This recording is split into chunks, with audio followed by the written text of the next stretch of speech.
Ayan na, napalitadahan na. Alam, may terrace na talaga. Yan yung tarpaulin natin nasa loob ng bahay. Parang bumabata ka na ya. O, tignan nyo guys, oh. Diba? Looking good. Bumabata si nanay. Kunti lang yung naibigay natin mga kababayan. Magkano lang yung bigay-bigay natin eh. Pero tignan nyo, maganda. Buong paikot yan. Sunod na bibilhin mo na mga gamit na lang. Lagayan ng damit, no? Kahit Durabox lang. Tapos papag. Bilib sa inyo dahil binigyan nyo ng halaga yung mga tulong sa inyo ng mga kababayan natin, mga tulong natin. Papasalamat din po Daddy Frankie dahil lahat ng mga binigay nyo po, ito po lahat yun.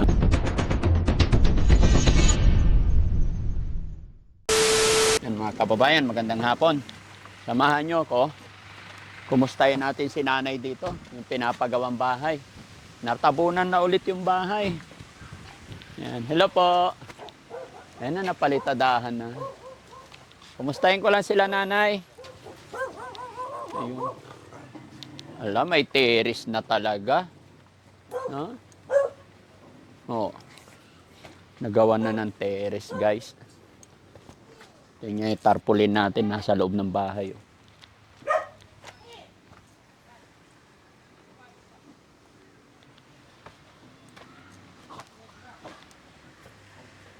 Hello po, Nay.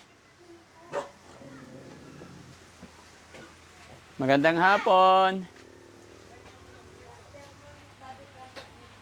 Ayan, magandang hapon po. Kumusta kayo? Ay, wow.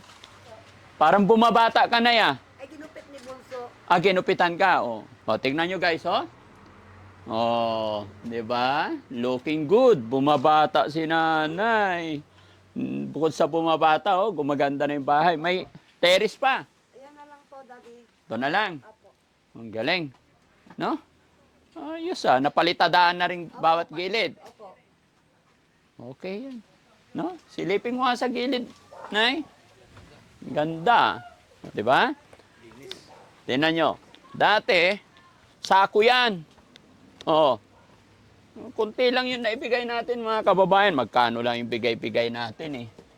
Pero tignan nyo. Yan oh, maganda. Buong paikot yan. Hanggang dito. Kikita mo talaga mga kababayan yung inabot natin sa kanila. Ibinili talaga nila ng ano, ng semento, pinader talaga nila yung buo. Kumbaga, secured na yung mga anak nila. Hindi kagaya noon talaga na, alam ko, dito lang yun eh.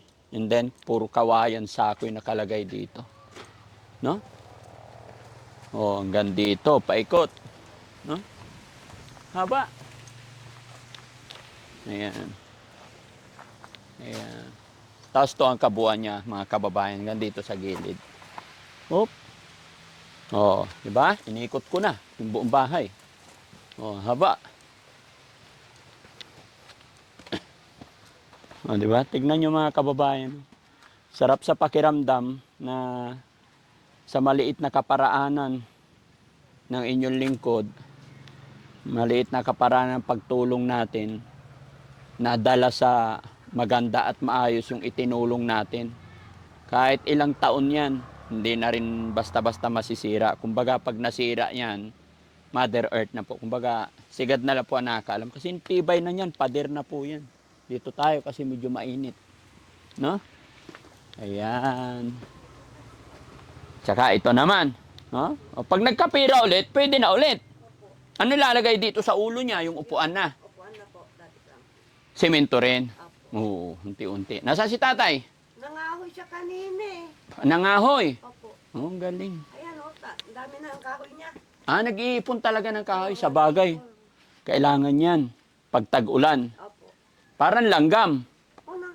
Di ba? Ang langgam, pag tag-araw, Nag-iipon ay ng tag-init, pagkain. nag-iipon Apo. ng gagamitin. Opo. Pag tag-ulan, sa bahay lang. Opo. Dati-rati na nung hindi pa maayos yung bahay mo, pag tag-ulan, problema dito. Problema, mahangin. Mahangin. Mas, nag-ano po yung ulan, Ah, po. yung hangin. Oh, Sapli. yung anggi, Opo. papasok sa loob. Opo. Anong pakiramdam mo ngayon, Nay, na semento na to? Pag umulan, hindi siya iniling, kahit may bagyo, di ka kinakabahan. Di na. Safety na. Siyempre na, maraglakap la. Mararakep. Alam nyo ba yung mararakep, mga kababayan? Ano sa Tagalog yung mararakep? Maganda na yung bahay. Hindi na maano ng hangin. Oo. Galing. Mga anak mo? Andun po sa atin niya. Kala ko pumasok. On. Nagpasok sila. Ay, hindi. Mabsin yung dalawa po dahil meron silang, dahil yung sa, di ba, malapit na po yung GS from nila. Mm-mm. Ayun po, nag-ano sila sa mga online yung damit nila. Okay. May GS Pram. Opo. Oo nga po, sa 13, sa ano rin. Dito, March 6. Mm. Yung nila po, na yung isa, Sa kabilang school, 13. 30 din.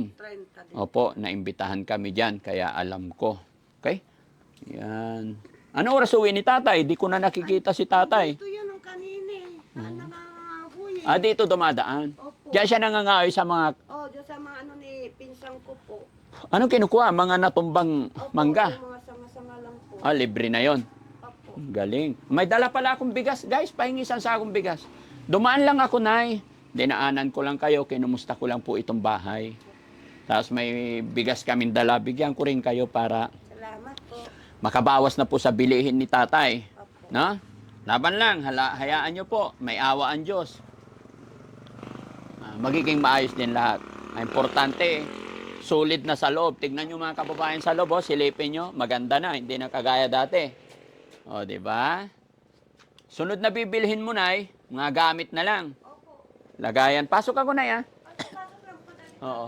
Sunod na bibilhin mo yung lagayan ng damit, no? Opo. Kahit Durabox lang, Opo. no? Yan, para Tapos papag. Unti-unti lang. Kunti-kunti lang. Opo. Nag-ano po ako ng yung nagpausok ako. Bakit? Yung asma ko. Dito po. Nebulizer. Opo. Okay. Pabili pa ako sa tumbling po kanina. Ay, ito yung bigas. Sige, pasok. Kuya, Jessie. Ayan, bigay kay nanay. Okay, Nay, ha? Ano lang, pinasyalan, tinignan ko lang yung sitwasyon nyo rito para makita rin ng mga viewers natin. Di ba? Kasi alam mo, Nay, napakarami pong taong natutuwa sa inyo, believe sa inyo, dahil binigyan nyo ng halaga yung mga tulong sa inyo ng mga kababayan natin, yung mga tulong natin. Opo. Kaya, yun, syempre, kaya pinapasyal-pasyalan ko kayo. Papasalamat din po ko, Daddy Frankie, dahil Ah. lahat ng mga binigay niyo po, ito po lahat yun. Oo. Hindi po, nawala. Mm-mm. Talagang kung sinabi ko, gagawin ko.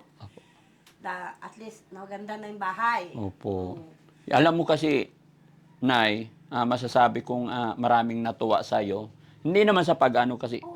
yung iba kasing tao na pag tinulungan mo, kung ano yung napag-usapan, hindi kasi napupunta. So sa'yo talagang, binili mo talaga ng hollow block, buhangin, simento, bato, para sa bahay talaga. Kumbaga, nakita talaga. So ibig sabihin, kahit ilang buwan, may alaala tayo. Opo. Di ba? Kasi yung pagkain naman natin sa araw-araw, kaya nating kitain eh. Di pa? Katulad po yung nagtinda si tatay, nung nung nakapunta po doon sa inyo, ang ando si kuya. Wala dito si Daddy Frankie, nasa Manila, kanya. Sige po, sabi niya, malis na din, nagtinda si tatay. Tapos pag uwi niya, may dala na din siya ng kalahating sakong bigas din. Wow. Niya. Sabi ko, salamat na nakatubo ka, sabi ko. Sabi niya. Malakas din siyang kumita pagka, Yung nga lang, yung isang beses, nag-uubo-ubo, sabi ko, huwag ka muna magtinda, dahil nag-uubo ka. Sa edad niyang yung kailangan ingatan na rin ang sarili. Kasi nahihirapan siya yung pag-ubo niya eh. Sabi ko, pag tatawagan ko yung pang-anak namin, yung sa kanya, na patingin namin siya. Sige po. Sige na, may bigas. Sana makatulong, no? Apo, salamat Okay. po, Daddy Frankie. Walang anuman. Mga kababayan, mga kabarangay, ito, daanan namin si nanay, pinasyalan natin para makita po yung bahay na pinagawa natin. May awa ang Diyos after ng mga event natin, kung ano pang pwedeng itulong natin mga kababayan, lalong-lalo na po kay tatay. Bihira nating abutan si tatay, si ice cream vendors, talagang naghahanap buhay. Ayon kay nanay, nanguha ng panggatong ngayon para pag tag-ulan daw, hindi sila mamroblema. Yun po yung tama talaga. Mag-impok, mag-imbak para pagdating ng bagyo, may madudukot. Opo. Di ba? Opo. Sige na, maraming salamat po. Daddy Frankie. Ingat po parati. And mga kababayan, maraming salamat po and God bless po sa atin lahat. Thank you po.